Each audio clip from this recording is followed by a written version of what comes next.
Crevețel. Bună ziua, vă prezentăm știrile care nu vă interesează pe nimeni. În curând o să aveți gripa aviară toată lumea. O să vă duceți de râpă, să rămână casele de voi. Azi la știri au anunțat gripa aviară în sat. Și acum e tare frică să ating o păsărică. Azi la știri au anunțat gripa aviară în sat. Și acum e tare frică să ating o păsărică.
Gripa aviară în sat. Și acum e tare frică să ating vreo păsărică. Este gripă, mare gripă, ce fac fără păsărică? Vreau să se oprească gripa, că îmi place păsărica. Este gripă, mare gripă, ce fac fără păsărică? Vreau să se oprească gripa, că îmi place păsărica.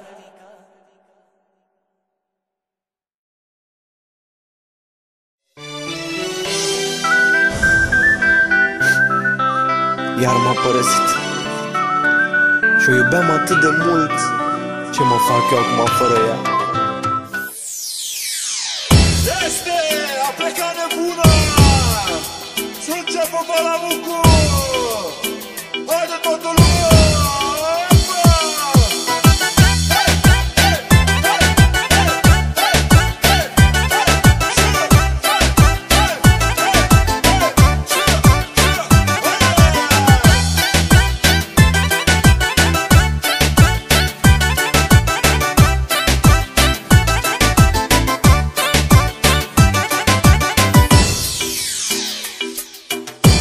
Casa e așa de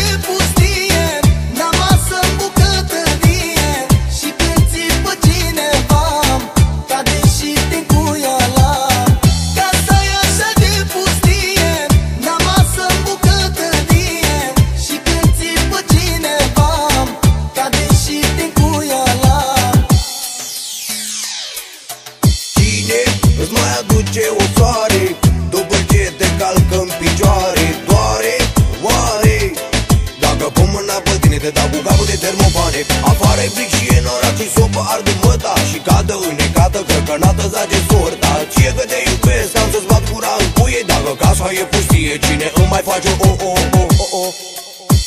Casa e așa de pustie, n-am masă în bucătărie, și când țipă cineva, cade și din cuiala. Casa e așa de pustie, n-am masă în bucătărie, și când țipă cineva, cade și din cuiala.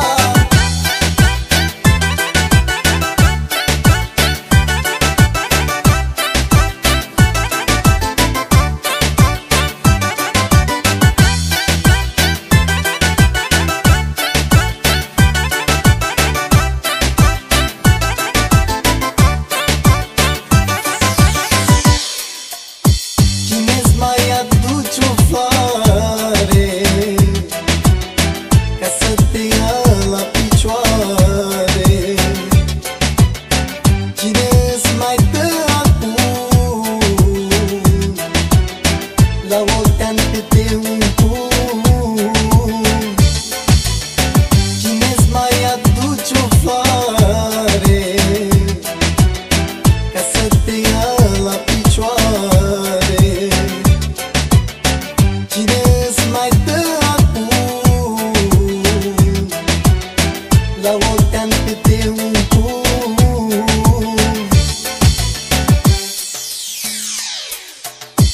Casa e așa de pustie, n-am masă în bucătărie, și când țipă cineva, cade și din cuiala.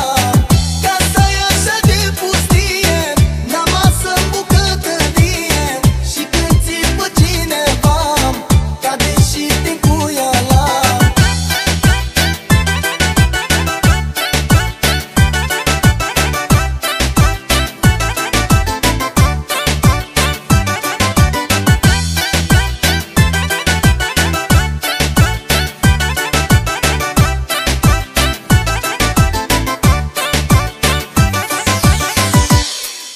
Am agățat aseară o strâmbă pe internet, când am văzut-o prima dată mânca semințe la cornet. Avea un mers de manetin, parcă era Pantera Roșie, să facă papacioacă. Fă și mie, ce două mulți? Friptură 2-3 ca să ajungă. Ai înțeles, mă, ceva? Lasă-mă că merge